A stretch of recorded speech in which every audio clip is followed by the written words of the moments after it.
a medida provisória foi editada no final do ano e eu até manifestei publicamente que, naturalmente, ela gerou uma estranheza em função do fato de que ela desconstitui algo que o Congresso Nacional se pronunciou por mais de uma vez, seja aprovando o projeto, seja depois rejeitando um veto do presidente da República com uma maioria muito expressiva.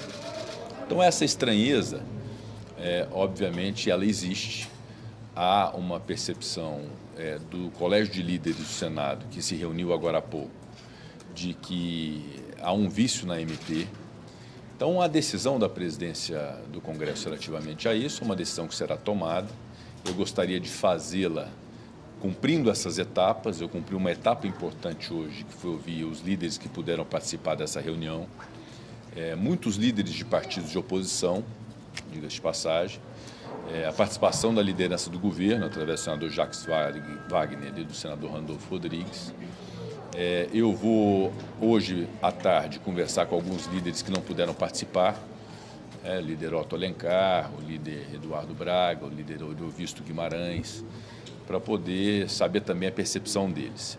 E não tomarei uma decisão de devolução integral ou de devolução parcial sem conversar com o ministro Fernando Haddad. Acho que é muito importante haver esse diálogo entre o Legislativo e o Executivo, porque todos nós, Legislativo e Executivo, queremos dar a sustentação fiscal para aquilo que nós abraçamos, que foi a busca do déficit zero.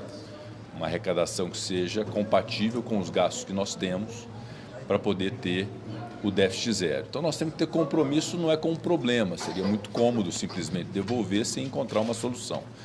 Essa comodidade nós não queremos. Nós queremos construir com o ministro Fernando Haddad uma solução de arrecadação que seja sustentável.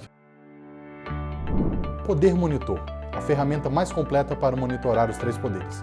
Acesse agora poder.cc/monitor e ganhe 30 dias grátis.